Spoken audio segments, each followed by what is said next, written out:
common sense recap of the day's biggest stories. It's John Catsimatidis and Rita Cosby. Katz and Cosby on 77 WABC. Well, speaking of great guys, let's go to our own Sid Rosenberg. Sid, you had a huge interview. Before we get to it, I want to play a little clip.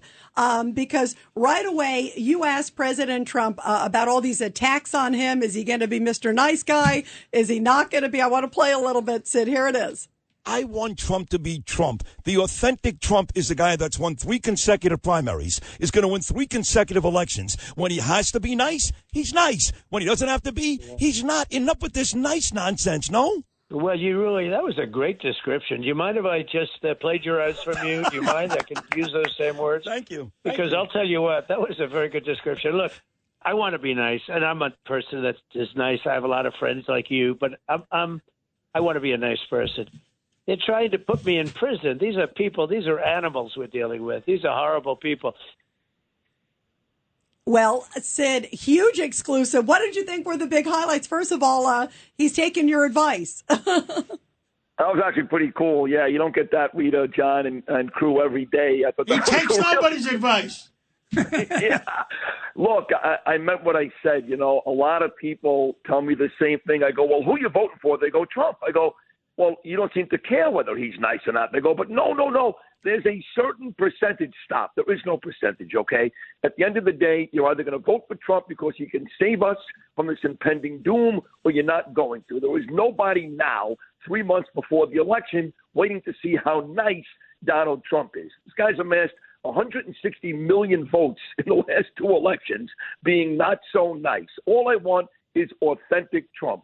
They've tried to put this guy in prison. They've tried to kill this guy. They have, since he came down the escalator, made his life miserable. You bet your ass he's not going to be nice all the time. Tough. I want a leader who's not going to be nice. You know who's nice? Barack Obama. Feckless leader. Horrible president. You know who's nice? Joe Biden. Feckless leader. Horrible president. Not you have to be not nice to be good, but the truth is Donald Trump is the leader we need at this time because guess who's not nice?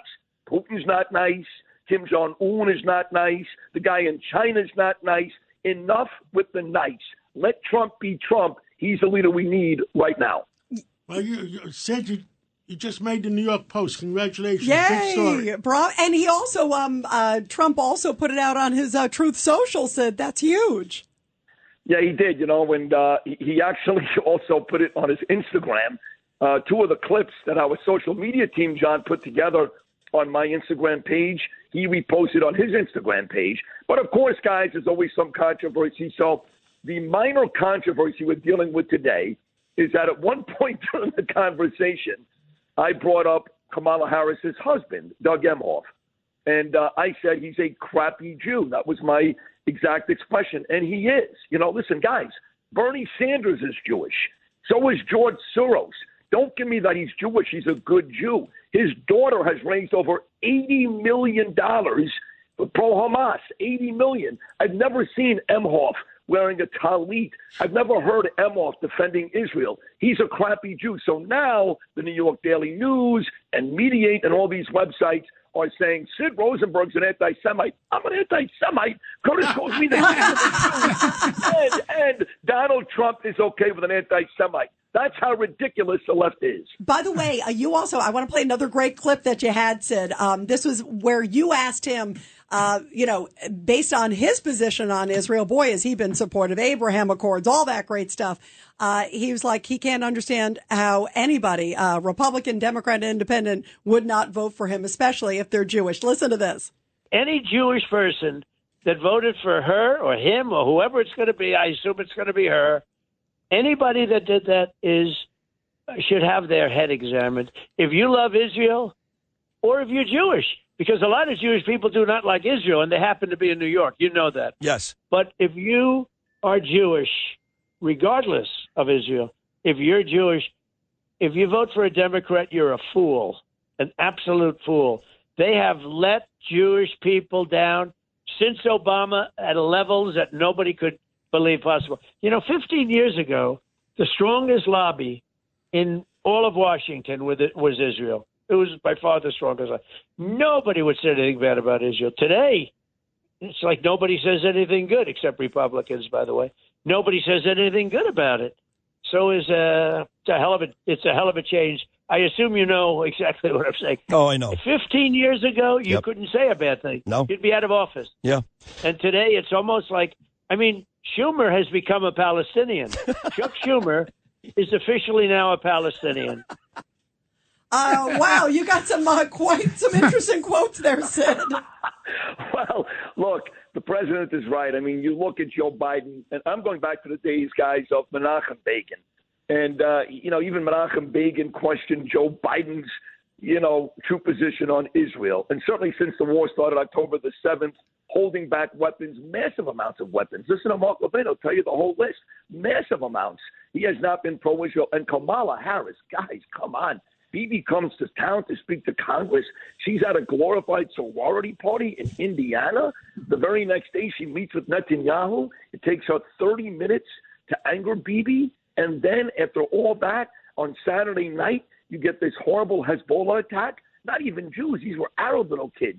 12 of them blown to smithereens. It took Harris and the White House 3 days, guys, not 3 hours like Donald Trump, 3 days to even make a comment. I'm sorry, ladies and gentlemen. Israel's in my blood. I'm as Jewish as they come. Biden, Harris, the Democrats, all of them, even Jews like Bernie Sanders and Chuck Schumer, they are not our friends. Bottom line, any Jew that votes Democrat, they're not a fool. They're worse than that. I'll make it worse than Trump. They're a disgrace. By the way, did he talk with you also about border and also this assassination attempt? I was seeing that he was saying that like Melania had watched it live, like all of us did. That I can't even imagine. We talked about that. And look, and John and all the guys in the room and Mita too, you can appreciate this. I was born in 1967. So Kennedy was assassinated. I brought this up to President Trump in 1963. And I remember being like 5 or 6 years old and seeing videos of grown men crying in the streets. Guys, the first time I saw a grown man cry in the streets was 1979. I was 12. That's when Yankees catcher Thurman Munson crashed his airplane. I saw grown men crying in the streets. I said to my father, I go, why are these men crying? And I said to President Trump today, I said, I got to tell you, I sat on the edge of my bed in Milwaukee in my hotel room, and I cried. And it wasn't until you stood up and pumped your fist and told me and the rest of America, I'm okay, fight, that I felt better. And then, of course, the realization once again set in, this is the toughest guy I've ever seen in any government position since I'm alive. And if God is good to me, that'll be 58 years in April. All right, Sid, I'll be listening in at 6:01 tomorrow. Sid, great job. Make sure your ratings tomorrow are as good as today's. I'll do my best. I love you guys.